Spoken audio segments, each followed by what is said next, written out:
사랑하는 동료 시민 여러분, 존경하는 김진표 국회의장님과 선배 동료 의원 여러분, 정의당 비대위원장 원내대표 이은주 의원입니다. 수원에서 새 모녀가 사망한 지 석 달이 지났습니다. 같은 달 광주에서 보호 종료 청년이 생을 비관해 목숨을 끊었습니다. 신당역에서는 여성 노동자가 동료에게 스토킹 살해를 당했고, 얼마 전 국내 최대 제빵업체에서 가스물을 넘긴 청년이 반죽기계에 몸이 끼어 숨졌습니다. 모두 두세 달 사이에 일어난 일들입니다. 마땅히 사회가 보호했어야 할 시민들입니다. 정치가 대안과 해법을 가져야 할 문제들이었습니다. 복지 전달 체계는 정작 약자들에게는 작동하지 않고 있습니다. 여성들에게 스토킹의 끝은 죽음입니다. 30만 원짜리 안전 센서를 붙이지 않아 사망 재해가 발생했습니다. 희생자들은 우리 사회가 얼마나 고장났는지를 바로 자신의 죽음으로 고발한 것입니다. 그러나 이런 이야기들은 더 이상 우리 정치의 작은 뉴스거리도 되지 않습니다. 잠시 관심을 갖는 척하지만 곧 집단적 기억 상실에 걸리는 것이 오늘날 한국 정치입니다. 대신 우리 정치를 지배하고 있는 이슈는 친일파 대 주사파입니다.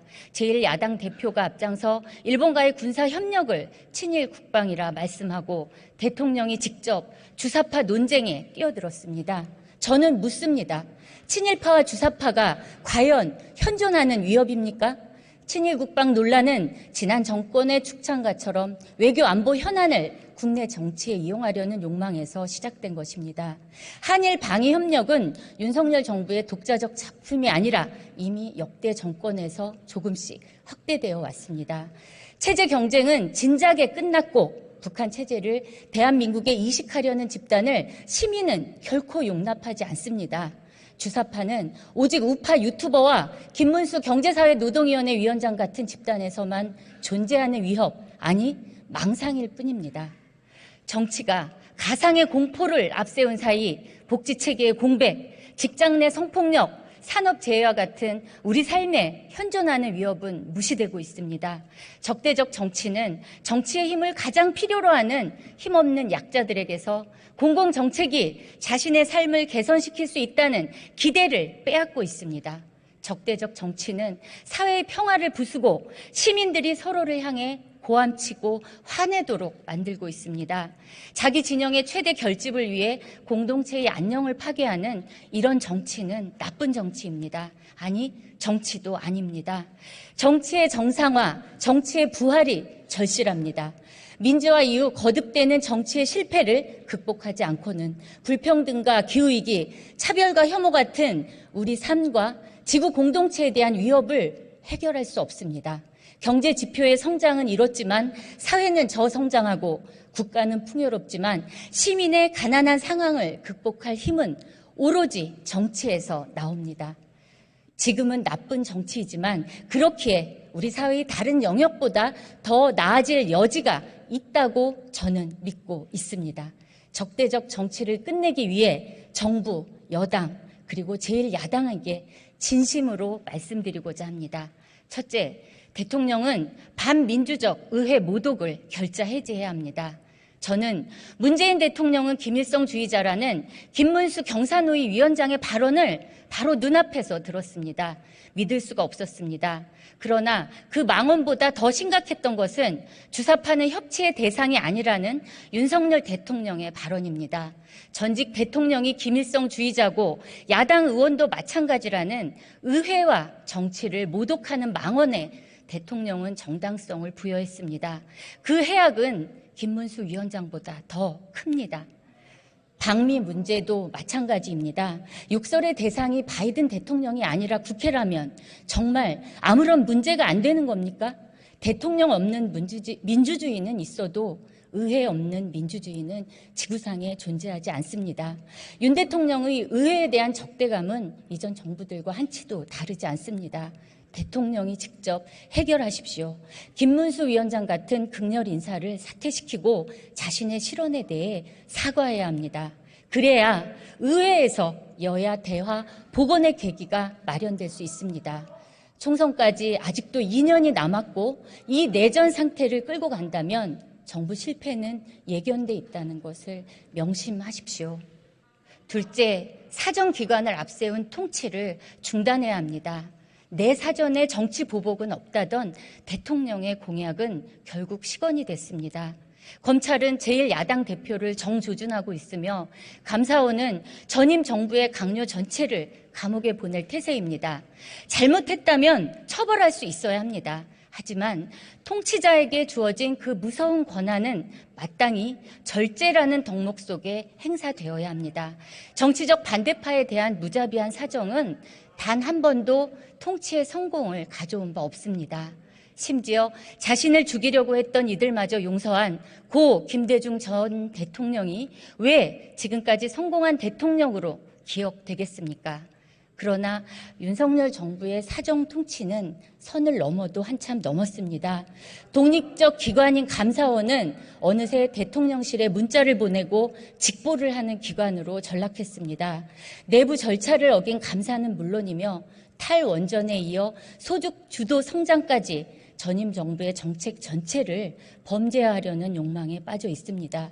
여기에 대통령의 의중이 반영되지 않았다고 믿는 시민은 별로 없을 것입니다. 전임 정부의 정책에 대한 심판은 선거에 참여하는 시민의 평가에 맡겨두어야 합니다. 폭주하는 사정기관을 제어하지 않는다면 5년 뒤 똑같은 일이 반복됩니다. 그것은 한 정치 집단의 불행이 아니라 우리 정치 전체의 불행입니다. 이 악순환을 끊는 결단을 내리십시오. 셋째, 제1야당에도 말씀드립니다. 특검 국회를 민생 국회로 전환합시다. 이번 주 민주당사가 검찰로부터 압수수색을 당하면서 전국은 급속히 냉각됐습니다. 대부분의 국정감사는 중단되고 대통령 시정연설은 반쪽이 됐습니다. 대선 자금 문제로 야당 대표가 수사선상에 오르는 불행한 사태가 오지 않기를 바랐습니다. 떳떳하다는 이재명 대표의 말씀을 신뢰하고 싶습니다. 그렇다면 가장 가혹한 자들에게 수사를 맡기고 결백을 증명하는 전공법을 택해야 합니다. 가장 우려스러운 점은 특검에 대한 찬반 문제로 정기국회가 파행되는 것입니다. 제1야당 주도의 특검법 발의는 국회의 기능 정지를 불러올 것입니다. 정의당은 검찰 수사와 공소장을 지켜보고 특검 여부를 판단할 것입니다. 우리에게는 특검보다 훨씬 더 절실한 문제들이 기다리고 있습니다. 사각지대 없는 온전한 손실보상, 기초연금 인상, 디지털 성범죄 피해자 원스톱 지원센터 같은 이재명 대표께서 말씀하신 과제들을 정기국회에서 실천하기 위해서라도 특검이 정치의 블랙홀이 되는 일이 없도록 제고해 주실 것을 호소드립니다. 존경하는 선배 동료 의원 여러분, 윤석열 대통령은 취임식 연설에서 자유를 35번 언급했습니다. 주요 행사에서 자유를 거듭 강조하고 있습니다. 좋습니다. 자유는 보수만의 가치가 아니라 진보에게도 핵심 가치입니다. 다만 지금 우리 사회에 어떠한 자유가 더 중요한지에 대해 견해의 차이가 있을 뿐입니다. 프랭클린 루즈벨트 대통령은 2차 대전 참전을 앞두고 의회에서 4가지 자유라는 명연설을 했습니다. 언론과 표현의 자유, 종교의 자유, 결핍으로부터의 자유, 전쟁이라는 공포로부터의 자유를 본질적인 자유라고 말했습니다. 자유시장이나 국가나 군주의 억압이 없는 것 같은 소극적 의미가 아니었습니다. 대공황과 빈곤, 불평등으로부터 시민을 자유롭게 하자는 적극적 자유였습니다. 루즈벨트 정부는 이를 실현하기 위해 결사의 자유를 선택했습니다. 미국 최초의 여성 장관인 프랜시스 퍼킨스 노동부 장관을 임명해 전국 노동관계법을 비롯한 개혁을 추진했습니다. 노동자의 단결권을 강화하고 쟁의행위에 대한 민사 면책을 신설하고 부당 노동행위를 처벌했습니다. 그리고 결사의 자유 확대는 루즈벨트 정부만의 선택이 아니었습니다. 파시즘 격퇴를 막 앞둔 1944년 필라델피아에서 ILO는 노동은 상품이 아니다. 표현의 자유와 결사의 자유는 지속적 진보를 실현하기 위한 필수적 요소라고 선언했습니다. 인류는 결사의 자유를 핵심적 자유권으로 인정하면서 비로소 야망과 결별했던 것입니다. 우파는 착취를 포기하고 좌파는 폭력혁명을 포기하는 타협과 정당과 노동자업의 자유로운 활동을 보장하는 합의로 현대민주주의는 번영과 발전을 이뤘습니다. 그러나 현대민주주의를 탄생시킨 이 위대한 결사의 자유는 대한민국에서 아직도 철저히 부정당하고 있습니다. 지난 14년간 쟁의행위로 노동조합과 개인에게 청구된 손해배상 금액은 2,753억 원입니다.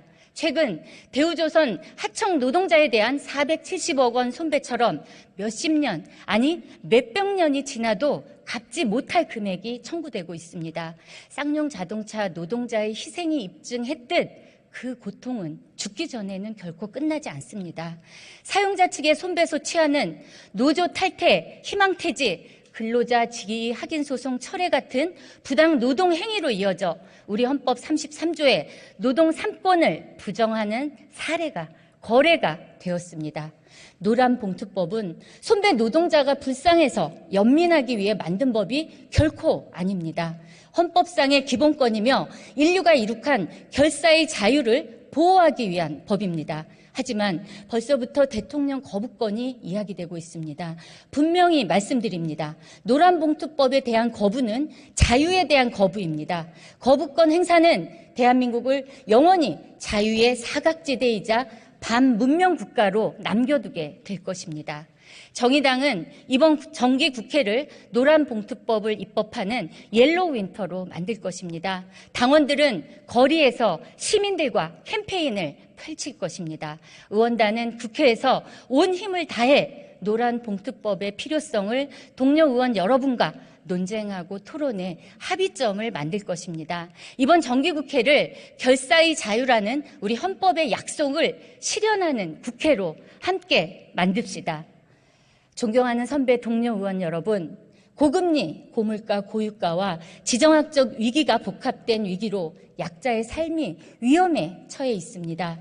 기록적 폭우로 반지하방 주거 약자들이 희생돼 기후위기가 가난한 사람들을 가장 먼저 위협한다는 것을 확인했습니다. 신당역 스토킹 사례처럼 일상이 된 젠더 폭력과 약자와 소수자에 대한 증오와 혐오를 끝내지 않으면 일상의 평화와 사회의 통합은 불가능합니다. 약자를 위한 정기국회가 되어야 합니다. 정의당은 이번 정기국회에서 노동자, 무주택자, 자영업자 권익 강화, 기후위기 대응, 차별폭력, 증오의 정치를 넘기 위한 정치개혁, 사회개혁이라는 3대 과제를 추진하겠습니다. 일하는 시민 기본법으로 플랫폼, 프리랜서, 자영업자 같은 모든 일하는 시민의 기본권과 단결권을 보장하겠습니다. SPC그룹 허영인 회장에 대한 국회 청문회를 선사시켜 청년 노동자의 죽음에 대한 사과와 방지책을 받아내겠습니다.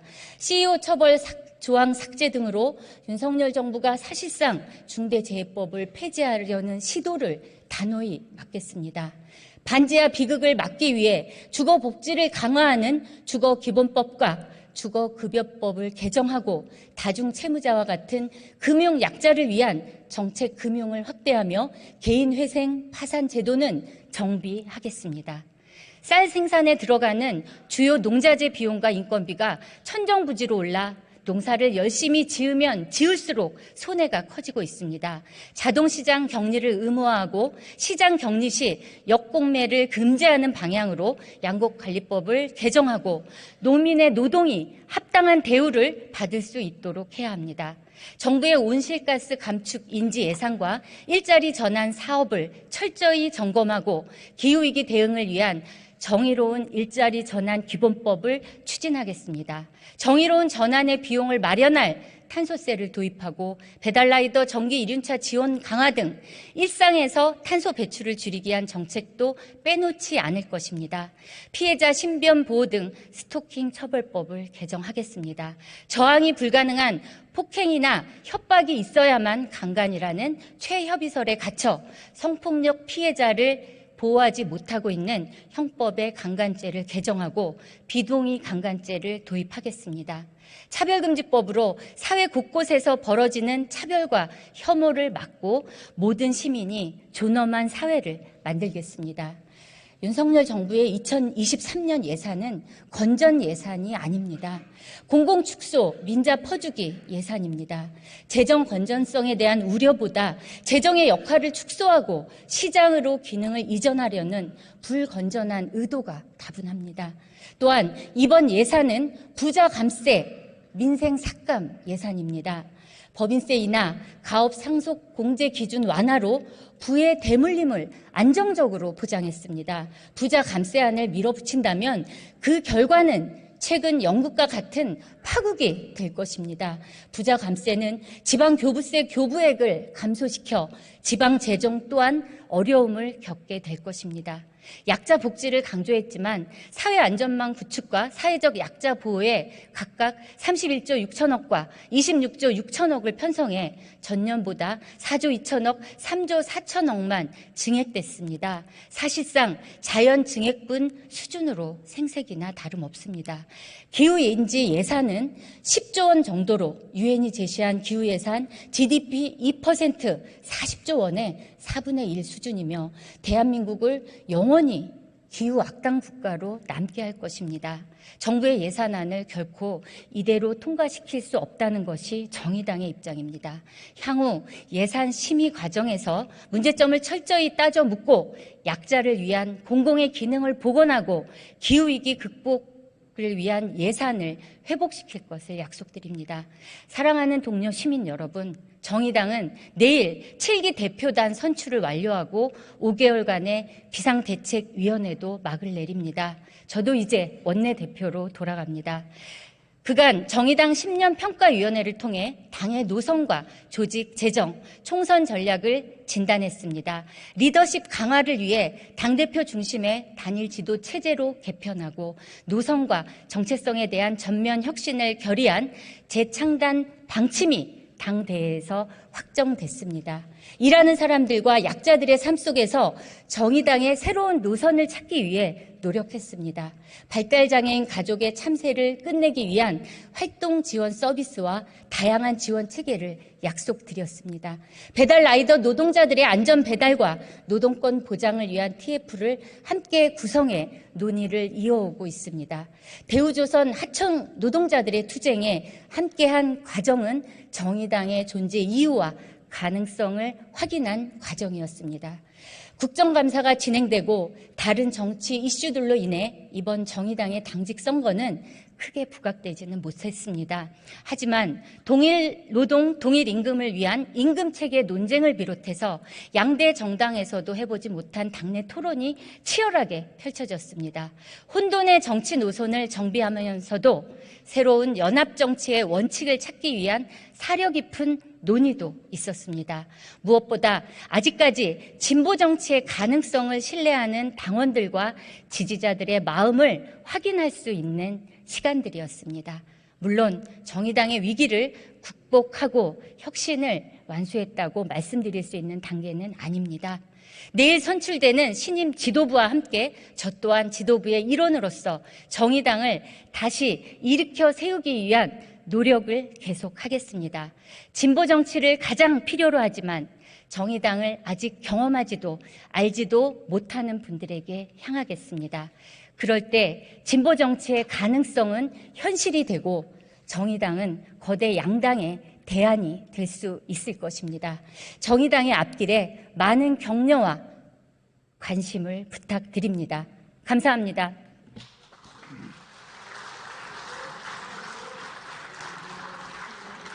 예, 이은주